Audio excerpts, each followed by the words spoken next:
ನೀವೇನಾದರೂ ಒಂದು ಒಳ್ಳೆ ಸಾಫ್ಟ್ನರ್ ಆಗಲಿ ಸ್ಯಾಂಡ್ ಫಿಲ್ಟರ್ ಆಗಲಿ ಮತ್ತು ವಾಟರ್ ಕಂಡೀಷನರ್ ಆಗಲಿ ಹುಡುಕ್ತಾ ಇದ್ದರೆ ನಮ್ಮನ್ನು ಕಾಂಟ್ಯಾಕ್ಟ್ ಮಾಡಿ. ಮುಂಚೆ ಇದ್ದು ವಾಟ್ರ್ ನಾವು ತೋರಿಸ್ತಾ ಇದ್ದೀವಿ, ಇವಾಗ ಆಮೇಲೆ ಫಿಲ್ಟರ್ ಆದಮೇಲೆ ಯಾವ ಥರ ಬರುತ್ತೆ ಅಂತ ಹೇಳ್ಬಿಟ್ಟು ನೋಡಿ ಸರ್. ಇದು ನೀರಲ್ಲಿ ಒಂಡು ಬರ್ತಾಯಿತ್ತು, ಇದು ನಾವು ವಾಟ್ರು ಸಾಫ್ಟ್ನರ್ ಹಾಕಿದ್ದೀವಿ. ಸಾಫ್ಟ್ನರ್ ಅಂದರೆ ಇದು ಸ್ಯಾಂಡ್ ಫಿಲ್ಟ್ರು ಮತ್ತು ಬ್ಯಾಕ್ ಫಿಲ್ಟ್ರು ಎರಡು ಹಾಕಿರೋದ್ರಿಂದ ನೀರು ತುಂಬ ಫ್ರೆಶ್ ಆಗಿ ಬರ್ತೈತೆ ವಾಟ್ರು. ಇದು ಫ್ರೆಶ್ ಆಗಿ ಬರ್ತಾ ಇರೋ ವಾಟ್ರು ಬ್ಯಾಕ್ ವಾಶ್ಗೆ ಹಾಕಿದ್ದೀವಿ. ಬ್ಯಾಕ್ ವಾಶಲ್ಲಿ ಬರ್ತಾ ಇರೋ ವಾಟ್ರ್ ಇದು. ಮತ್ತು ಇದು ಈ ನೀರಲ್ಲಿ ಬರ್ತಾ ಇರೋಂಥ ಡಸ್ಟು ಮಣ್ಣು ಏನು ಉಂಡಿದೆಯೋ ಅದೆಲ್ಲ ಟ್ಯಾಂಕ್ ಎಲ್ಲ ಪಾಚಿ ಕಟ್ಬಿಟ್ಟು ಸ್ವಲ್ಪ ಟ್ಯಾಂಕ್ ಡ್ಯಾಮೇಜ್ ಆಗಿತ್ತು, ಅದರಲ್ಲೇ ವೀಡಿಯೋ ಮಾಡ್ತಿದ್ದೀವಿ. ಈ ಥರ ಬರ್ತಿತ್ತು ಉಂಡು ಏನಿದೆಯೋ ಅಲ್ಲೆಲ್ಲ ಪಾಚಿ ಕಟ್ಟಿದೆ ನೀರು.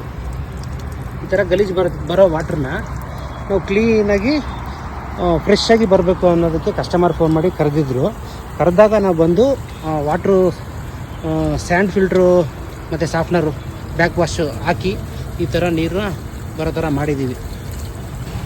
ನೋಡಿದ್ರಲ್ಲ ಸ್ನೇಹಿತರೆ, ಮುಂಚೆ ಇದ್ದಿದ್ದು ವಾಟ್ರು ಆಮೇಲೆ ಆಗಿದ್ದು